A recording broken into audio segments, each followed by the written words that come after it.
everything was going fine up in the Bucs game until the middle of the fourth quarter when everything just went to hell. That game's behind us. Tom Brady won in Vegas like some of y'all wanted, just not in the right uniform. It's all good though. We're on to the Browns.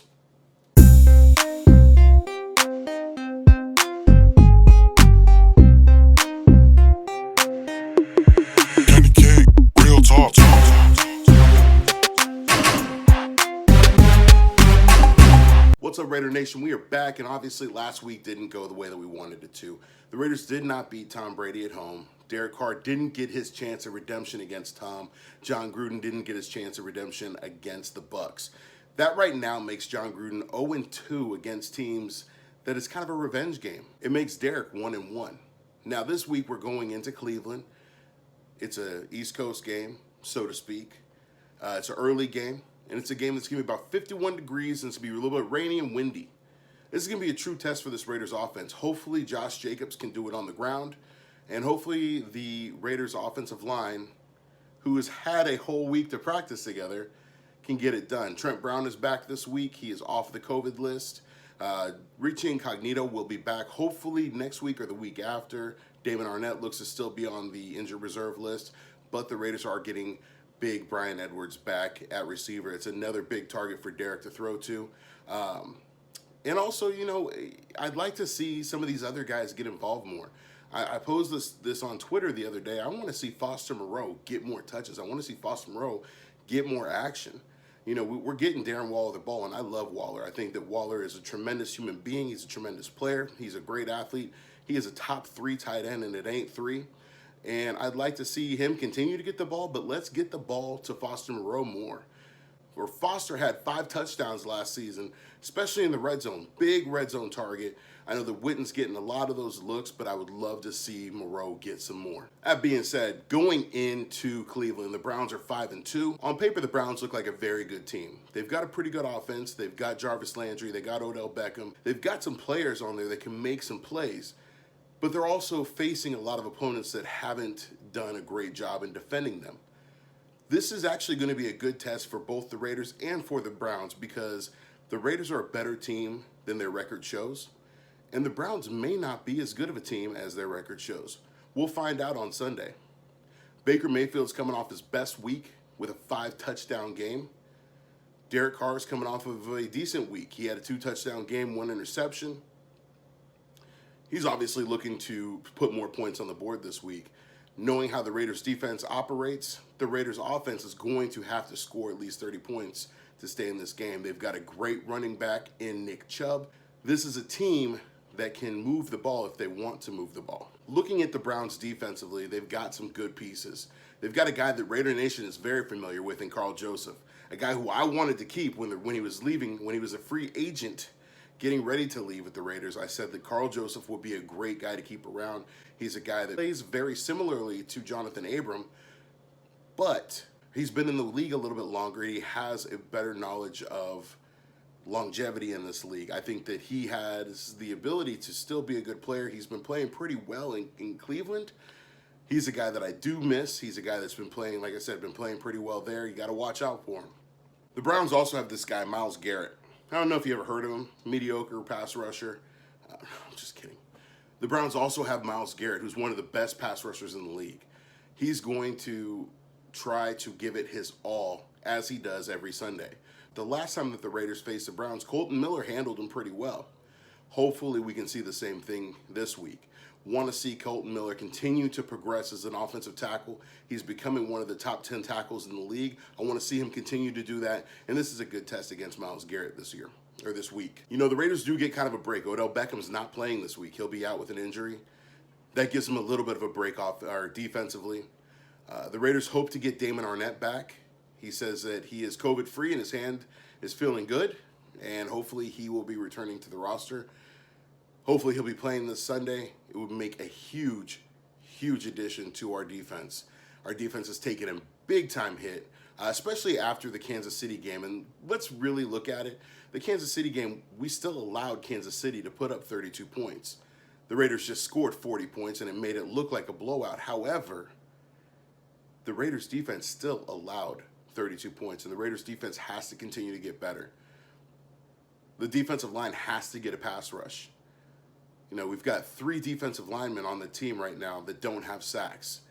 And that's Carl Nassib, that's Cleveland Farrell, and that's Arden Key. These are some guys that really need to get after it. They need to get after the quarterback. They need to get some sacks, especially Cleveland Farrell, who was a 4th overall pick last year. He's been under the magnifying glass ever since he was drafted, obviously because of his draft status and also because the Raiders traded away Khalil Mack. So Cleveland Farrell is a guy who's always going to be compared to Khalil Mack, even though he was never on the team with Khalil Mack. He was basically brought in, quote unquote, as a replacement. Farrell is going to need to start getting after it. He's going to need to start getting some sacks. I want to see Mo Hurst play more. Mo has been the most consistent defensive lineman on the team. I want to see him get more run. I want to see Paul Guenther do something with this defense to make us say, as fans, shit, this guy's got it together. He knows what he's doing. Because right now, and for the past 3 years, I haven't seen anything, and I want to see more.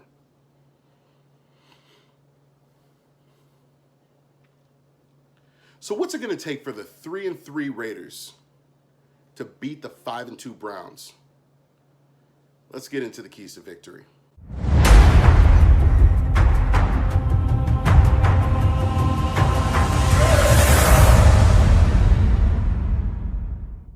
All right, first and foremost, the Raiders need to establish the run. Last week against the Buccaneers, Josh Jacobs only had 17 yards on the ground. The offensive line had missed a week of practice due to being held out because of Trent Brown's COVID situation. The line is back this week. The line is almost completely intact. You've got Trent Brown back. You don't have Richie, but you have almost everybody else back. You need to be able to run the ball. You need to be able to continue to push that ball down the field. You need to be able to get Josh Jacobs moving. If it's going to be raining, if it's going to be windy, there's not going to be so many chances to throw it deep. There's not going to be so many chances to throw it downfield. So you need to be precise with those. And the only way you can do that is by setting up the play action, by setting up the run. Number 2, defensively, this team has to get better. Defensively, this team has to get better. Defensively, this team has to get better. Defensively, this team has to get better. Got to get to the quarterback. Baker Mayfield has shown time after time, if you hit him, if you get in his head, he messes up. Baker Mayfield isn't as accurate as a Tom Brady. He's not as accurate as a Drew Brees. He's not as consistent as a Josh Allen. Baker Mayfield is a guy that if you get into his head, you can win this ball game. You can turn over the ball, but you got to get to the quarterback first. You can't have these games where he's sitting in the pocket and he's able to move the ball at will. You got to be able to push the pocket. You got to be able to hit the quarterback. You got to be able to put him on the ground. The third key, create turnovers. When you win the turnover battle, you win the game most of the time. Create turnovers. Last week we saw a corner on a tight end, and this corner has never had an interception. Let's change that. Nevin Lawson, if you're out there this week, get your first interception. Get your first career NFL interception against the Browns. Guarantee you it'll change the game. Punch that ball. Force some fumbles. The defense has to create turnovers, and the offense has to eliminate turnovers. You know, Derek Carr had an interception late in the game last week. Should have been a pass interference on the defense. It wasn't. It hit Aguilar's hands, tipped up, got picked. The rest is history. The defender was draping Aguilar around his arms. That should have been a pass interference. It didn't get called. You need to take advantage of opportunities. Go for the ball. Punch the ball out. Force turnovers. And the fourth key is get back to basics. Remember why this game is played the way that it's played. Remember how this game started. Remember how good they felt. Remember how good the Raiders felt the first 2 weeks. Beating the Carolina Panthers. Beating the New Orleans Saints.